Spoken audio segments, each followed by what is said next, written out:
Hello dear students, हम लोग आज एनिमल्स इन प्रिजन चैप्टर जो हमारे क्लास 11th के सेक्शन के इंग्लिश प्रॉस सेक्शन का पहला चैप्टर है एनिमल्स इन प्रिजन। इस चैप्टर को हम लोग आज पैराग्राफ वाइज हर एक लाइन के साथ इसके अर्थ को समझते हुए शुरू करने वाले हैं। ये चैप्टर एनिमल्स इन प्रिजन, ये पूरा चैप्टर हमारे पास 23 पैराग्राफ में है। तो हम लोग इसे एक साथ करेंगे तो ज़्यादा बड़ा वीडियो हो जाएगा, इसलिए हम लोग लाइन वाइज पूरे चैप्टर के 23 पैराग्राफ को 2 से 3 वीडियो में कवर करने की कोशिश करेंगे और उसके बाद एक अलग वीडियो में हम लोग इस चैप्टर के क्वेश्चन आंसर को डील करेंगे। ठीक है, तो हम लोग 4 वीडियो में इस चैप्टर को कवर करने की कोशिश करेंगे। तो चलिए हम लोग स्टार्ट करते हैं इस चैप्टर को। Animals in prison. Jawaharlal Nehru 1889 to 1964, India's first prime minister, was popular among the children as चाचा नेहरू। देखिए, जवाहरलाल नेहरू ना, इनका जन्म 14 नवंबर 1889 को बाद में हुआ था और इनकी डेथ 1964 को हुई है। ये हमारे इंडिपेंडेंट इंडिया के आज़ाद भारत के पहले प्रधानमंत्री थे और ये बच्चों में चाचा नेहरू के नाम से काफ़ी ज़्यादा पॉपुलर है। बच्चों में चाचा नेहरू के नाम से ये सुविख्यात हैं। He was a man of rare sensitivity, educated at Harrow and Cambridge University. He became a barrister after studying natural science and law and returned to India in 1921. ये काफ़ी संवेदनशील व्यक्ति थे। ऐसे संवेदनशील व्यक्ति बहुत मुश्किल से मिलते हैं। So he was a man of rare sensitivity. इनकी पढ़ाई विदेशों में हुई है। इन्होंने हैरो और कैम्ब्रिज यूनिवर्सिटी में शिक्षा ग्रहण की है और हैरो और कैम्ब्रिज विश्वविद्यालय से शिक्षा प्राप्त इन्होंने की है। वो प्राकृतिक विज्ञान और कानून की शिक्षा प्राप्त की है और ये विदेश से शिक्षा प्राप्त करके 1921 में भारत वापस आते हैं। Deeply influenced by Mahatma Gandhi, he joined Indian politics and soon emerged as a leader of the country's youth. Mahatma Gandhi से ये काफ़ी प्रभावित होते हैं और महात्मा गांधी से प्रभावित होकर ये भारतीय स्वतंत्रता संग्राम से जुड़ते हैं और बहुत जल्द ही ये युवाओं में काफ़ी लोकप्रिय हो जाते हैं। However, he was not a mere politician. He was also a dreamer, idealist, humanist, and artist in words as well.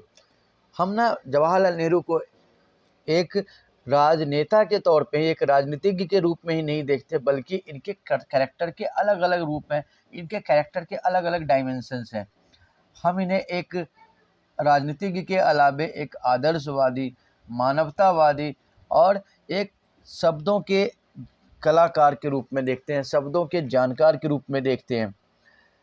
An autobiography, The Discovery of India, Glimpse of World History, and Letter from a Father to his Daughter are remarkable for a rare vigor and beauty.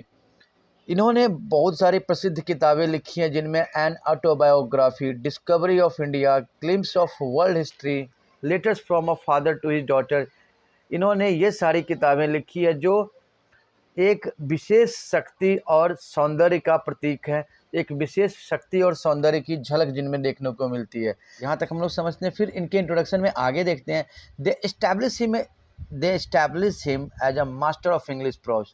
While in prison before independence, he read books, observed nature, dreamt at times, and wrote in his powerful and poetic style about all that he thought and felt.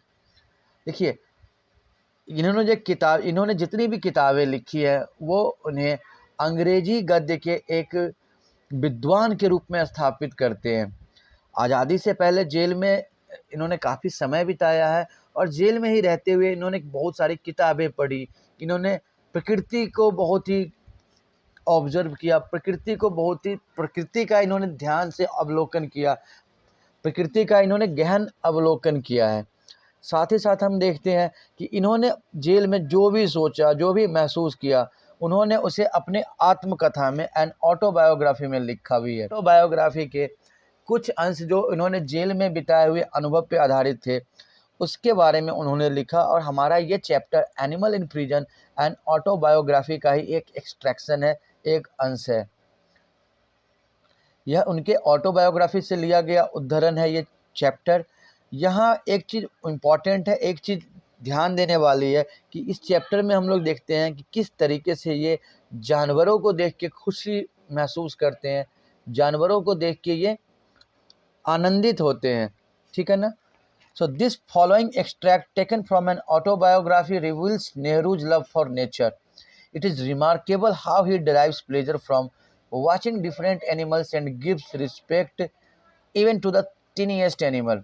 यहाँ हमें देख के यहाँ पे विशेष रूप से हम ये ध्यान देखते हैं कि ये जेल में किस तरीके से जानवरों के बारे में गहन अध्ययन करते हैं, छोटी छोटी बातों को भी बहुत गौर से देखते हैं और ये दिखाता है कि ये जानवरों के प्रति कितने संवेदनशील है। Peace is a wonderful example of live and let live. यह जो उदाहरण है यह एक बहुत ही शानदार उदाहरण है जियो और जीने दो की भावना का। तो ये हम लोग देखते हैं जवाहरलाल नेहरू का इंट्रोडक्शन। और अब हम लोग आते हैं अपने चैप्टर के पहले पैराग्राफ में। For 14.5 months I lived in my little cell or room in Dehradun Gyal, and I began to feel as if I was almost a part of it. 14.5 महीने तक ये ना, यहाँ पे देखिए इनकी ऑटोबायोग्राफी की बात है तो जहाँ पे भी मैं कहूँगा आप समझेंगे कि जवाहरलाल नेहरू कह रहे हैं, ठीक है ना। तो यहाँ पे हम लोग जो प्रोनाउन है आई वो जवाहरलाल नेहरू समझेंगे।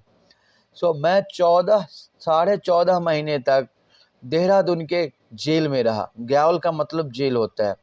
And I began to feel as if I was almost a part of it. और मुझे ऐसा लगने लगा कि मैं इस जेल का ही एक हिस्सा हूँ। I was familiar with every bit of it. मैं इस जेल के हर हिस्से से परिचित हो गया था। I knew every mark and dent on the whitewashed walls and on the uneven floor and the ceiling with its moth-eaten rafters. मैं इस जेल के हर हिस्से से परिचित था। मैं सफ़ेद पुते हुए दीवार और असमान फर्श से भी परिचित था।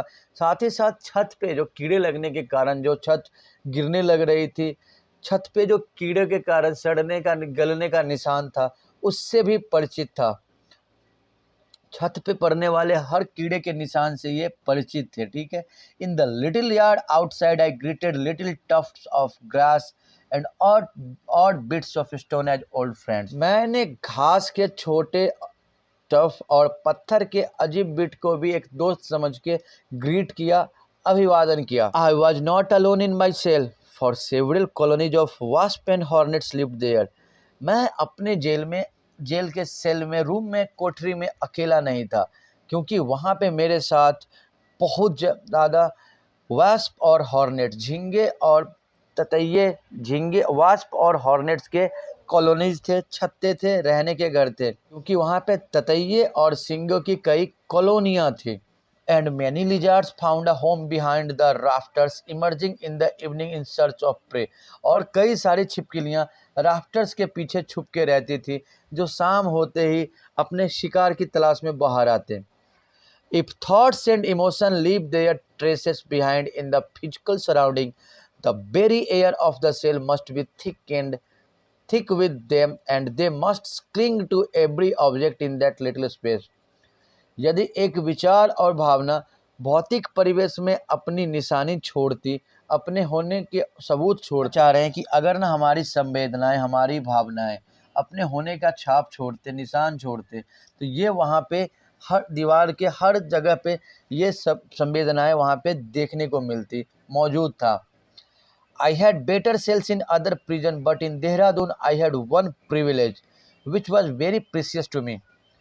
देखिए ये बता रहे हैं कि ये पहले भी बहुत सारे जेल में रहे हैं और वहाँ पे इनकी जो कोठरी थी वो काफ़ी बेहतर थी, लेकिन देहरादून में जो इन्हें कोठरी मिली है वो काफ़ी छोटी है। और ये इनके लिए एक फ़ायदे की बात हो गई, इनके लिए एक स्पेशल ट्रीटमेंट हो गया, एक प्रिविलेज की तरह था, ये इनके लिए एक तोहफा था। I had better cells in other prison but in Dehradun I had one privilege. मेरे पास दूसरे जेलों में बहुत बेहतर सेल थे, लेकिन देहरादून में मुझे एक अलग सुविधा मिली, अलग प्रिविलेज मिला, जो इनके लिए बहुत ही बहुमूल्य था, which was very precious to me. The gaol proper was a very small one, and we were kept in an old lock outside the gaol walls. But within gaol compound, this place was so small, and there was no room to walk about in it. And so we were allowed morning and evening to go out, walk up and down in front of the gate, a distance of about 100 yards. gaol ठीक था, छोटा सा था, और इन्हें jail के दीवार के बाहर एक पुराने लॉकअप में रखा गया था। गॉल परिसर के भीतर इतनी छोटी जगह थी जिनमें इनके लिए चलने की जगह नहीं थी, इसलिए इन्हें अनुमति दी गई कि ये लोग सुबह शाम बाहर जाना और फाटक के सामने ऊपर नीचे चल सकते थे। इन्हें चलने की जगह दी गई। ठीक है। We remained in the gaol compound, but this coming outside the walls gave us a view of mountains and the fields and a public road at distance. सुबह शाम ये लोग ना चलने के लिए, इन्हें सुबह और शाम टहलने की इजाज़त थी। तो जब ये लोग ना जेल परिसर में टहलने के लिए बाहर निकलते, दीवारों के बाहर आने पे इन्हें पहाड़ दिखाई देते, खेत दिखाई देते, और कुछ दूरी पे इन्हें पब्लिक रोड्स भी दिखाई देते, सड़क भी दिखाई देती। ठीक है। This was not a special privilege for me, it was common for the A and B class prisoners kept at Dehradun. ये बता रहे हैं कि ये कोई विशेष अधिकार नहीं था। देहरादून में रखे गए सभी ए और बी क्लास के कैदियों के लिए यह सीन आम था, यह दृश्य साधारण था। With in the compound but outside the girls wall, outside the gaol walls there was another small building called the European lockup। ये बता रहे हैं कि देखिए ये क्या कह रहे हैं कि परिसर के जेल के बाहर ना एक छोटी सी इमारत थी जिसे यूरोपियन लॉकअप कहा जाता था, और इसमें कोई दीवार नहीं थी। Within the compound but outside the gaols there was another small building called the European lockup। This had no closing walls, and a prison inside the cell could have a fine view of mountains and the life outside। ये जो European lockup था इसमें दीवार नहीं थी, और कोठरी के अंदर एक व्यक्ति पहाड़ और बाहर के जीवन के दृश्य को अच्छे से देख सकता था। ठीक है। European convicts and other kept here were also allowed to walk in front of the gaol gate every morning and evening. European lockup में ना जो यूरोपियन क्रिमिनल्स थे, यूरोपियन दोषी थे, जिनको यूरोपियन कैदियों को भी रखा जाता था, और उन्हें भी सुबह और शाम गायल में चलने की अनुमति थी।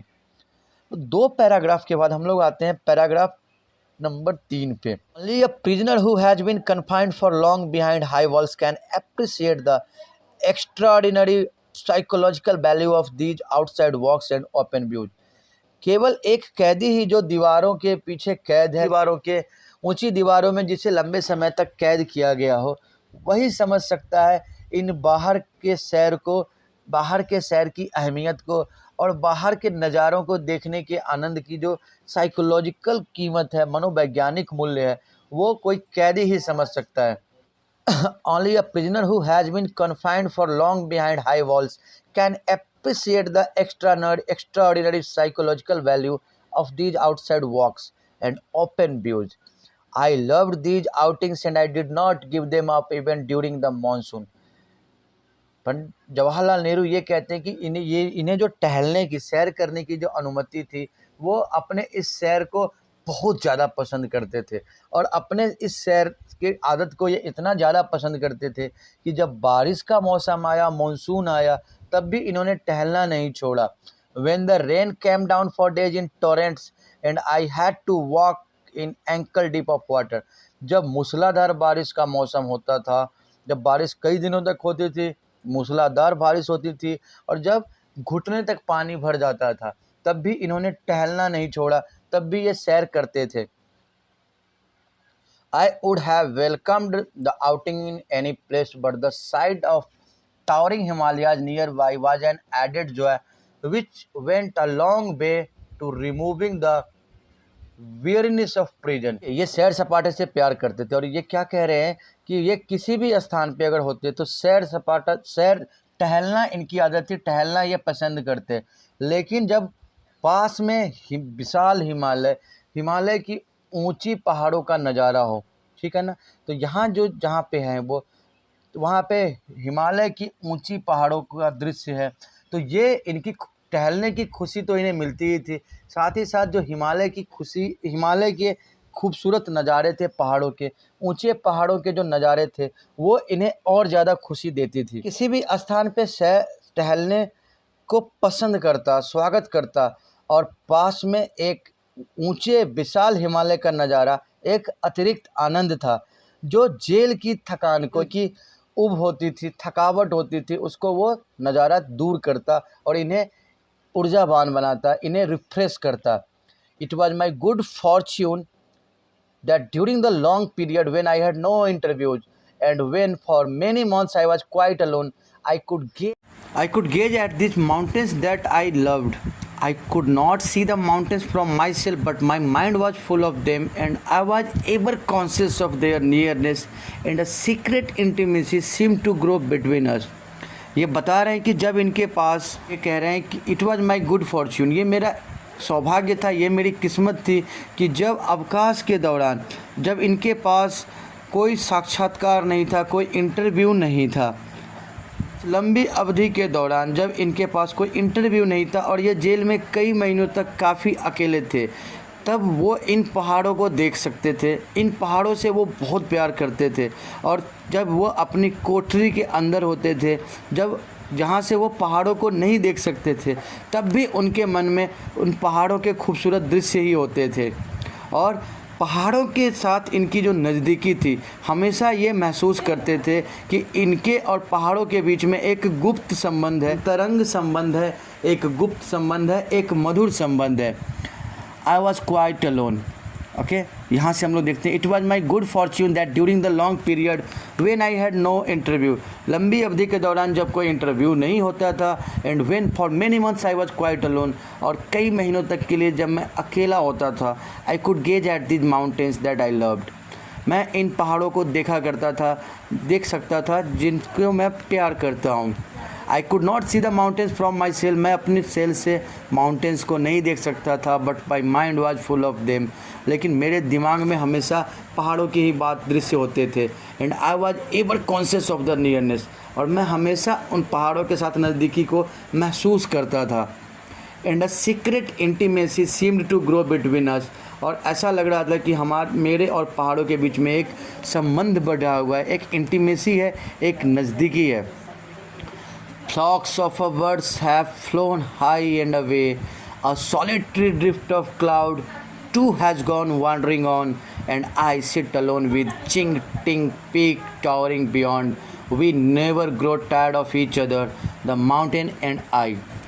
ये ली ताइपो की एक कविता है जिसमें वो कहते हैं कि पक्षियों के झुंड बहुत ऊंचे और दूर चले गए, बादल का एकांत भी भटकते हुए दूर चला गया है, लेकिन मैं अकेला बैठा हुआ चिंग-टिंग पहाड़ के पीक को देख रहा हूँ, चिंग-टिंग पीक को देख रहा हूँ, शिखर को देख रहा हूँ, और हम दोनों कभी नहीं थकते एक दूसरे से, मैं और पहाड़।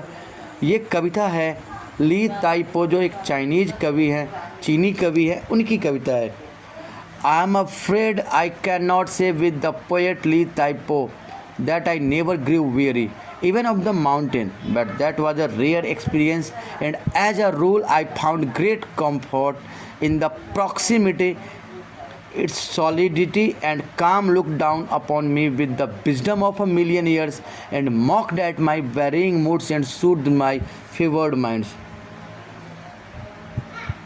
देखिए, जवाहरलाल नेहरू ये कह रहे हैं कि मैं ये ना ली ताइपो के तरह ये नहीं कह सकते हैं कि ये पहाड़ों के दृश्य से कभी नहीं थकते हैं, लेकिन इनके लिए यह एक अलग अनुभव था, विशेष अनुभव था, एक नियम के रूप में ये अनुभव था। इन्हें पहाड़ों की निकटता में बहुत ज़्यादा आराम मिला। I found great comfort in its proximity, proximity का मतलब नज़दीकी। इट्स सॉलिडिटी एंड काम looked down upon me with the wisdom of a million years. ये जो पहाड़ स्थिर खड़े हैं, मजबूती के साथ खड़े हैं, तो ऐसा लगता है कि इस पहाड़ की दृढ़ता इन्हें लाखों सालों से ज्ञान के साथ नीचे देख रही है। और इट्स सॉलिडिटी एंड काम look down upon me with the wisdom of a million years. ऐसा लगता है कि ये पहाड़ लाखों सालों के ज्ञान के साथ अपनी मजबूती से, दृढ़ता से खड़े हैं और इन्हें देख रहे हैं। And mock that my varying moods, और पंडित जवाहरलाल नेहरू के जो अलग अलग मूड है उनका ये मजाक उड़ा रहे हैं, उनके बुखार को शांत कर रहे हैं, उनके विचलित मन को शांति दे रहे हैं। Spring was very pleasant in Dehradun and it was a far longer one than in plains below. Dehradun की जो बसंत का मौसम होता है बहुत सुहावना होता है, प्लीजेंट होता है और मैदानी भाग की तुलना में ये काफ़ी लंबा होता है। The winter had denuded almost all the trees of their leaves and they stood naked and bare. सर्दी के कारण सभी पेड़ों के पत्ते गिर चुके हैं और वो पेड़ नग्न खड़े हैं, नंगे खड़े हैं, बिना पत्ते के खड़े हैं। हम लोग ये देखते, the winter had denuded almost all the trees of their leaves and they stood naked and bare. Even 4 magnificent peepal trees which stood in front of the Goyal gate, much to my surprise, dropped nearly all their leaves. इनके Goyal gate, jail के gate के पास जो 4 people के पेड़ थे, आश्चर्यजनक रूप से उनके भी सभी पत्ते नीचे गिर चुके थे, लेकिन वह पेड़ मैग्निफिसेंट पीपल ट्री, मैग्निफिसेंट मतलब शानदार। यहाँ पे हम लोग पेड़ है तो बड़े पेड़ से लेंगे, विशालकाय पेड़ से लेंगे, ठीक है। Gaunt and cheerless they stood there till the spring air warmed them up again and send a message of life to the innermost cell. ये जो विंटर में ये पीपल के पेड़ों में जो पत्ते, पीपल के पेड़ से जो भी पत्ते गिर गए थे, अचानक यहाँ पे हम क्या देखते हैं कि पीपल के पत्ते और पेड़ों में हलचल होती है। ये पीपल के पेड़ जिनके पत्ते गिर चुके हैं ये वहाँ पे निडरता से खड़े हैं जब तक कि till the spring air warmed them of again. Winter में जो पेड़ के पत्ते गिर गए थे पीपल के, वो निडरता से वहाँ खड़े हैं, लेकिन जब स्प्रिंग की गर्म हवा, बसंत की गर्म हवा ने उन्हें संदेश दिया जीवन का, तो इनके अंदर की हलचल हुई। Suddenly there was a stir both in the peoples and other trees, and an air of mystery surrounded them as of secret operation going on behind the scenes, and I would be startled to find little bits of green peeping out all over them. अचानक क्या देखते हैं कि people के पेड़ और अन्य पेड़ों में परिवर्तन होता है, हलचल होती है, जैसे कि कोई गुप्त हवा ने उन्हें कोई मैसेज दिया हो, घेर लिया हो और एक सीक्रेट ऑपरेशन चल रहा हो, कोई गुप्त कार्रवाई चल रही हो। मैं उन पेड़ों पे हरे रंग के छोटे छोटे टुकड़ों को देखता और आश्चर्यचकित होता, चौंक जाता। Would be startled to find little bits of green peeping out all over when it was a gay and cheering sight. ये जो पीपल के पेड़ों पे हरियाली आ रही थी ये एक सुखद दृश्य था। and then very rapidly the leaves would come out in the billions.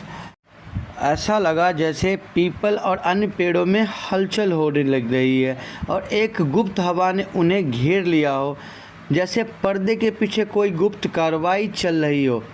मैं पेड़ पे हरे रंग के छोटे छोटे टुकड़े को देख के आश्चर्यचकित होता। ये एक समलैंगिक और उत्साहजनक दृश्य था जहाँ पे बहुत तेज़ी से बहुत पत्ते, लाखों पत्ते निकल के आ रहे थे और ये नए पत्ते धूप में चमकते थे, हवा में खेलते थे और कली से पत्ती में अचानक परिवर्तन होना कितना अद्भुत है, कितना सुखद है। It was a gay and cheering sight and then very rapidly the leaves would come out in their millions and glisten in the sunlight and play about the bridge. How wonderful is the sudden change from bird to leaf. तो आज की class में हम लोग ये 5 paragraph line wise कर रहे हैं और इसके अर्थ समझ रहे हैं।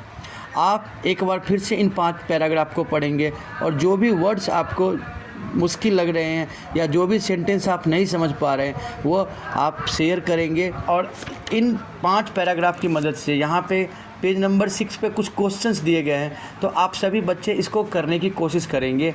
नेक्स्ट वीडियो में हम लोग पैराग्राफ 6 से 10 तक कवर करेंगे, ठीक है।